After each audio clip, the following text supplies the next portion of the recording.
Chat GPT एक गहरे संकट में फंस गई है। एक बहुत ही गंभीर मामला सामने आया है। कैलिफोर्निया के कपल ने ओपन एआई के खिलाफ लॉ सूट किया है क्योंकि उनके 16 साल के बेटे ने सुसाइड कर लिया और उन्होंने क्लेम किया है कि चैट जीपीटी ने उनके सुसाइडल थॉट्स को इनकरेज किया। फैमिली का दरअसल ये कहना है कि चैट बॉट ने उनके सबसे खतरनाक और तबाह कारण विचारों को वैलिडेट किया।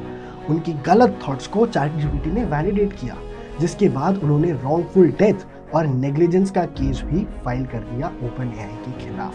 अब इसके जवाब में क्या हुआ, आइए इस वीडियो में मैं आपको बताता हूँ। ओपन एआई ने पेरेंटल कंट्रोल्स अनाउंस किए हैं। अब पेरेंट्स अपने टीन्स के चैट जीपीटी अकाउंट को लिंक कर सकते हैं अपने मोबाइल फोन से।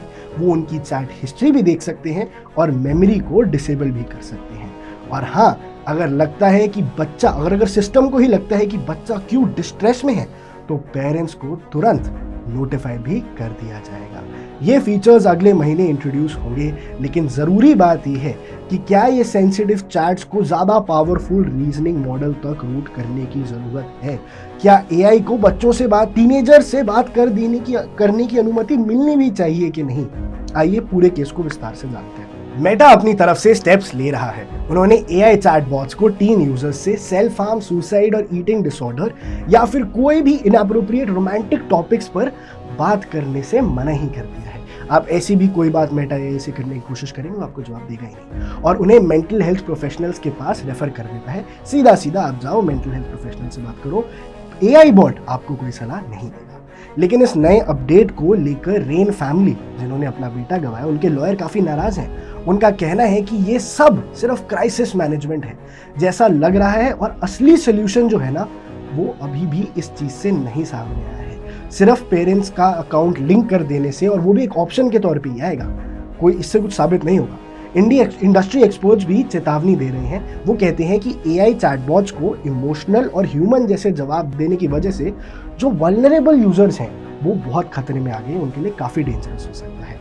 अब लॉन्ग कॉन्वर्सेशंस में सेफ्टी प्रोटोकॉल्स फेल हो जाते हैं। आप घंटों बात कर रहे हो और एआई कभी कभी हार्मफुल कंटेंट को प्रायोरिटाइज कर लेता है।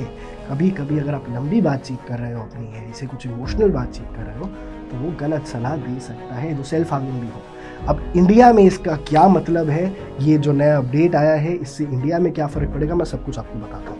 देखो, पेरेंटिंग और टेक का एक मेल होगा। इंडिया में भी डिजिटल पेरेंटिंग का सवाल काफ़ी डायनामिक हो चुका है। क्या अब हम भी व्हाट्सएप, टिकटॉक और अब एआई टूल्स के लिए इस तरह के कंट्रोल्स चाहते हैं? देखिए, पहले टीनेजर्स की व्हाट्सएप और इंस्टाग्राम पे हमने कंट्रोल किया, अब एआई पे भी। लेकिन अब मेंटल हेल्थ के इशू को बहुत सेंसिटिवली लिया जाएगा।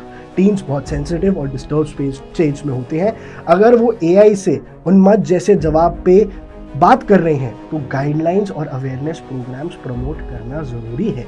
उनको पता होना चाहिए कि ऐसी बातें एआई से नहीं की जाती। अब बात करते हैं पॉलिसी और रेगुलेशन की। जैसे यूके ने ऑनलाइन सेफ्टी एक्ट लॉन्च किया, वैसे ही क्या इंडिया में चैटबॉट्स पर स्ट्रिक्ट सेफ्टी बेंचमार्क्स लगाने की बात कर सकते हैं? क्योंकि देखिए, वैसे भी यूके ने तो लगाया ही है, तो हम अब और भी देश इसको अपनाएंगे, तो क्या इंडिया के अंदर भी ये लगना चाहिए कि नहीं? क्या डिजिटल कंट्रोल, पूरा एआई कंट्रोल अपने टीनेजर्स का पेरेंट्स के पास होना चाहिए कि नहीं? अब आपका क्या ख्याल है कि इंडिया को mandatory parenting controls for AI tools use करना चाहिए, या स्कूल्स और पेरेंट्स को एक डिजिटल मेंटल हेल्थ अवेयरनेस के लिए बड़े बड़े प्रोग्राम शुरू करने चाहिए? क्योंकि ये बात फ़िलहाल, ये किस्सा फ़िलहाल, ये हादसा फ़िलहाल तो अमेरिका, कैलिफोर्निया में हुआ है, पर ये इंडिया में भी हो सकता था। और सबसे इम्पॉर्टेंट, हम रिस्पॉन्सिबल एआई यूसेज और टीन सेफ्टी का फ्यूचर कैसे शेप करते हैं, ये हमें देखना पड़ेगा। अब ऐसे ही और इंटरेस्टिंग खबरों के लिए आप बने रहिए इन खबर के साथ।